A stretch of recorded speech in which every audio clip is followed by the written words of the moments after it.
My name is Anne Snodgrass. I'm from the United States, and at this point in time, I'm involved in the process of resettling here in Europe, and it's a transition time. Poetry naturally impacts everything I do in the sense that it values blank space, which should be blank space, as actual expression.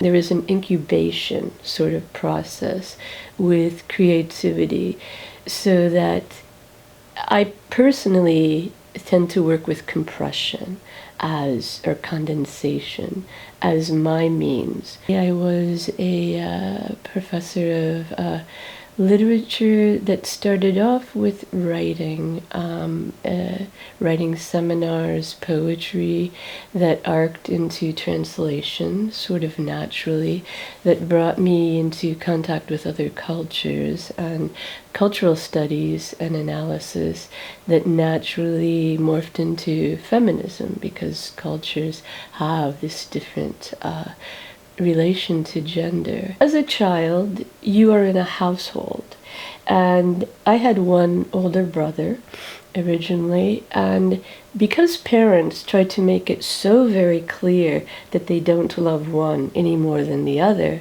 I think I had a false sense of equity. Like, I mistook everything. If he gets this, you get that. There was never a sense that he could do anything I couldn't do. They were very careful about that. Also, because of the age difference, they were very conscious of that.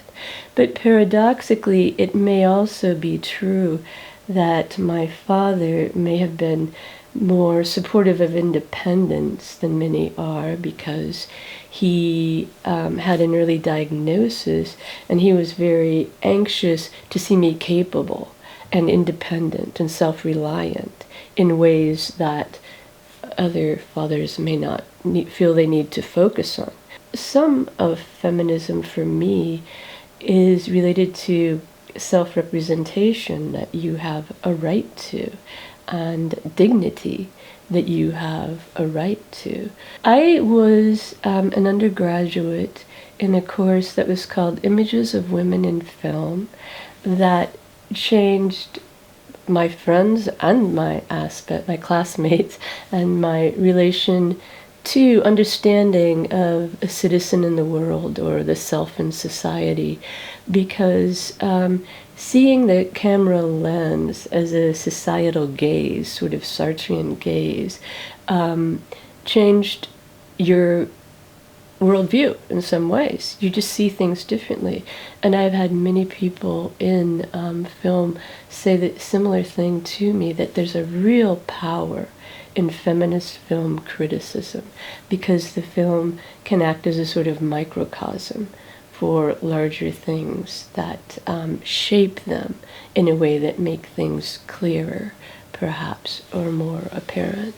So that was the first moment that eventually arced to a PhD with a minor in feminist theory, literary theory. I was fortunate enough to be in a place with an exceptional faculty member in that area, and it definitely stayed with me. At this point in time, I do see the incredible value of academic world with these theories, and the need to keep that free, and the need to not have universities politicized or controlled is a very important issue for me. Literature can be an intersection with history, as Sisu brilliantly reminds us.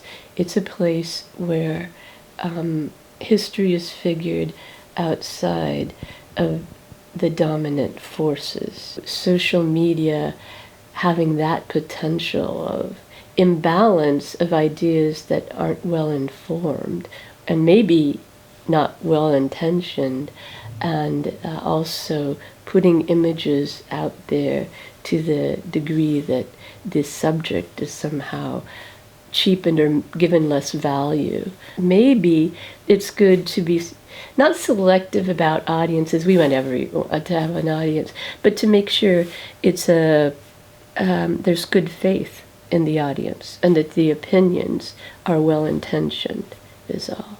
And that's not always the case, I think, with social media. Opinions that come through may not be made in good faith or with good intentions. Women have done really well in coalescing certain things, making certain things visible, including all of society in that process, because there are certain things no one would want living in that society.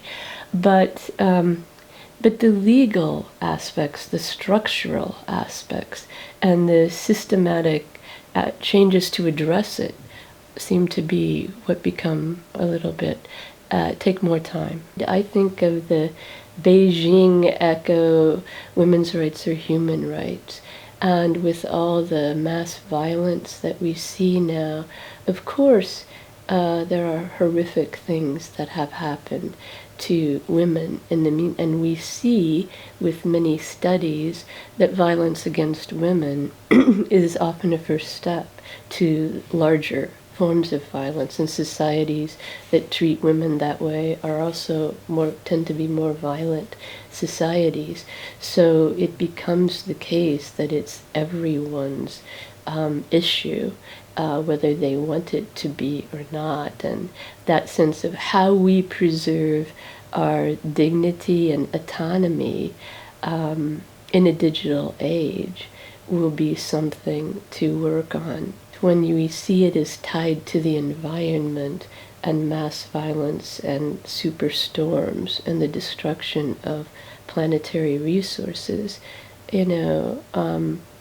treating women poorly or a second-class citizen is not separate from that, I think. So for me, that's the future, a globalized understanding of equity, societal equity, and why it's important and what it might mean.